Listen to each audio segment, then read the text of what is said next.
Hello મિત્રો, કેમ છો તમે બધાએ? આઈ હોપ તમે બધા મજામાં હશો. તો ચાલો, આજની આપણી રેસીપી છે ઝટપટ બનતું ટમેટાનું શાક.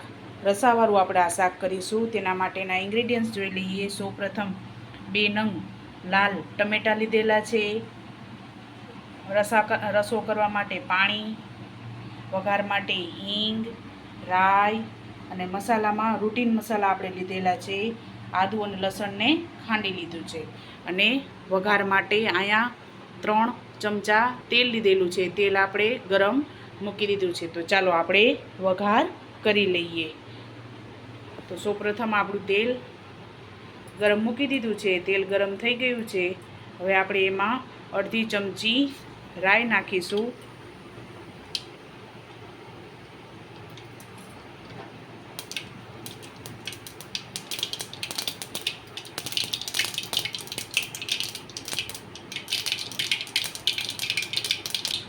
ત્યારબાદ આપણે અડધી ચમચી હિંગ નાખીશું.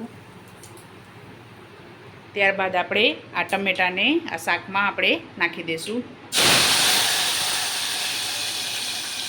ટમેટા મેં મોટા મોટા જ કાપેલા છે. તમારે પણ મોટા જ કાપવા ટમેટાને, જેથી રસો કરીએ તો આપણા ટમેટા એમાં દેખાય તેના માટે. ત્યારબાદ આપણે આ આદુ અને લસણ ખાંડેલું છે તે નાખી દઈશું.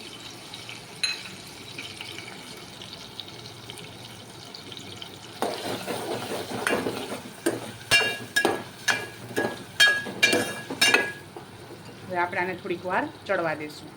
આપણા ટમેટાં ચડી ગયા છે. હવે આપણે એમાં કશ્મીરી મરચું 1 ચમચી, સ્વાદ અનુસાર મીઠું, અડધી ચમચી હળદર પાવડર અને 1 ચમચી ધાણા જીરું પાવડર લીધેલું છે. આપણે આ મસાલા આપણે શાકમાં નાખી દઈશું.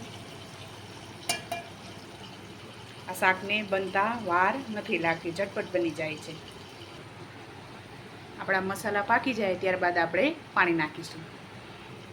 તો ચાલો, આપણા મસાલા પાકી ગયા છે અને તેલ છૂટું પડી ગયું છે. હવે આપણે એમાં આ 1 ગ્લાસ પાણી નાખી દઈશું. આપણે હવે એને હલાવી લેશું અને થોડીક વાર પાકવા દઈશું. તો આપણું શાક ઉકળી ગયું છે. તો આપણે ગેસને બંધ કરી દઈએ અને શાકને સર્વ કરી લઈએ. તો ચાલો, આપણું શાક રેડી થઈ ગયું છે. આ શાક તમે ભાત સાથે, બાજરાના રોટલા સાથે કે સામા સાથે પણ ખાઈ શકો છો. ટમેટાના શાક સાથે સામો એકદમ સરસ લાગે છે. તો ચાલો, આપણું શાક તૈયાર થઈ ગયું છે. તો ચાલો મિત્રો, તમે પણ આ રીતે બનાવજો અને મને યાદ કરજો. તો ચાલો મિત્રો, મળીએ નેક્સ્ટ વિડીયોમાં.